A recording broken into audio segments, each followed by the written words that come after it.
Okay, so I wasn't quite sure what to call this video. I'm going to go with 5 vegetable ideas. It was either that or fun with vegetables, sexy vegetables. You get the idea. It's a video about vegetables, so strap in.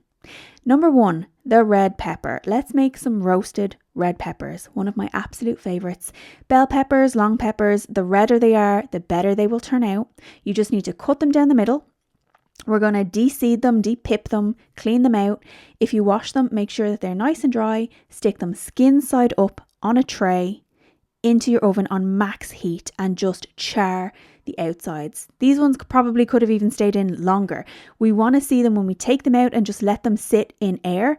We want to see them shrivel up before our very eyes. Look at the one there on the left. It's like Zordon in the Power Rangers movie. We want to see them shrivel up. The more shriveled they are when you take them out of the oven, the easier that skin is going to peel off and the sweeter that they are going to be. The ones on the right are still a bit plump, so that straight away tells me they could have stayed in longer, but I make these all the time. So here's another batch that is much better. See what I mean? That skin is just going to peel off. So let them cool completely. And when you do, that skin will come away with no effort at all. And it will leave you with this lovely, fleshy, sweet, roasted red pepper. And you can slice them up. I just spritz a bit of oil into a Tupperware container, put the roasted red peppers in, spritz of oil on top of them again, into the fridge. They're going to keep for about 3 days. Now you can fill the container up with oil. They might last a week, but they're not going to last a week. Let's be honest. When they're that delicious in toasties, in sandwiches, in pizza bakes, in anything at all, these will not stay for long in the fridge. Cauliflower. I am a cauliflower fan. You don't need to trick me into eating my cauliflower with things like cheese, but I do love the idea of curried cauliflower. I love to say curried cauliflower. It makes me feel sophisticated. Now, when I see the recipes online, it's basically just throw them in some oil and some dry spices, air fry them or oven bake them, and they're amazing. But when I've tried it, they've turned out to be dry and they kind of just taste burnt. So here's my variation on that. I'm not saying that this makes it any healthier, just, full disclosure, but it's delicious. In fact, none of these veggie recipes, bar the red peppers, are probably healthy. But anyway, toss your cauliflower in just a little bit of oil, your salt, your pepper, and some garam masala. 2 teaspoons is what I use here. I am a full-blown garam masala pusher. I make no apologies for it. It's amazing. I'm like a broken record.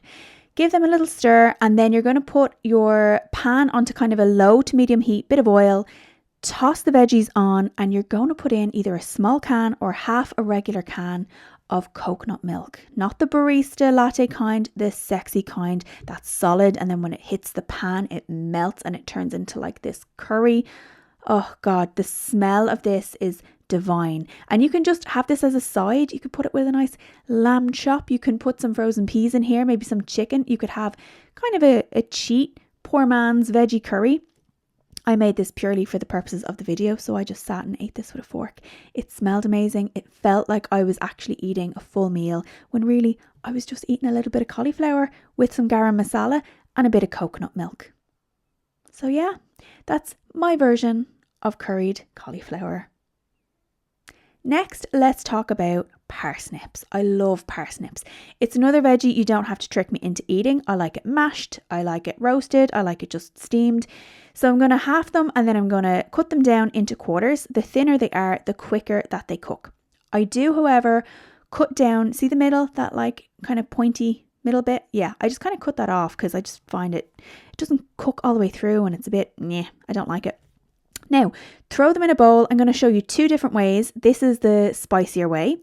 Toss them with a little bit of oil. I put in a teaspoon of celery salt, a teaspoon of smoked paprika, and a half teaspoon of chili powder. Now you can do cayenne, you can do chili flakes, something that's going to give it a bit of a kick. These are going to be a bit spicier. Give them a nice stir. And then you're going to add in a half tablespoon of corn flour and a tablespoon of semolina.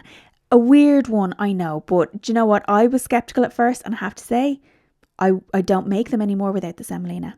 Now I'm going to spread them out on my tray. Make sure nothing is overlapping. And I have my oven up at 180 Celsius for this. I'm going to do them for maybe 15 minutes, take them out, turn them over, give them another spritz of oil if they need it, and then back in until they're nice, crispy and fork tender. So yeah, there's my thumb or finger up in the left hand corner. A videographer I am not, but you know what? I make nice parsnips. So these have a bit of a kick, but there's also the other kind of parsnips, the ones that make your cardiologist nervous. And you're going to need your manky pan for this. And you know what I mean by your manky pan? The one that looks like this, that no matter how much you scrub it, it will never be clean. So we may as well keep it for when we're making things that are going to just leave destruction in its path. And I'm going to put a generous amount of sunflower oil in there. It doesn't actually look like a lot on camera, but trust me, this was a lot of oil. Get that into your oven before you start prepping your parsnips. We want this to not be a full shallow fry because that's dangerous, but we want this oil to be really, really hot. When we put our parsnips on, we want to hear them sizzle. Now, this was just one lonely parsnip I did to put on the side of a steak. I've done the same exact thing, half them, quartered them, taken out that little middle piece. And because it's only one parsnip, I'm using a 1/4 teaspoon of onion salt, a 1/4 teaspoon of celery salt, a little pinch of rosemary. I love rosemary. I love the smell of rosemary. I'm still going to go with a full tablespoon of semolina though. I'm a semolina convert. And I do just like a heaped tablespoon of corn flour. Give them a little mix around. And by now, your pan in your oven, which is up at 200 for these, because I want these to be really nice and crispy, you're going to put these onto the oil very carefully. Be very careful taking that pan out. Don't trip over anything. Danger. You're going to hear them sizzle when they go down on that pan. That's what we want. Spread them out. Make sure nothing is overlapping. Take them out at the halfway mark. So about 10-15 minutes in, see the oil is sizzling away. We're going to turn them over. You might want to give them another sprinkle of semolina at this point before they go back in for the final 15 minutes. Altogether, about a half an hour max. I've cut these quite thin. But at the end of it, you will get these beautiful, greasy, crunchy rosemary parsnips. Hands down, my favourite. Next, let's talk carrots. So let's do some glazed carrots. These are not something that I kind of go to regularly. I make them maybe once a year. The fresher your carrots, the better they're going to turn out. That's the one thing I will say. I use carrots on their last legs all the time, but for these, if you can get them super fresh, they're nicer. So toss them in a bowl with a little bit of olive oil, some salt, and about a tablespoon of brown sugar. I just threw the end of this bag in because it was, the dredges, so it might be a little bit more than a tablespoon, but usually a tablespoon will do you. This was about 2 carrots. Give them a toss, and I'm going to put a bit of parchment paper over my manky pan because even though it's the manky pan, the sugar, the caramelization, it's just going to be a nightmare. So about 15 minutes in the oven.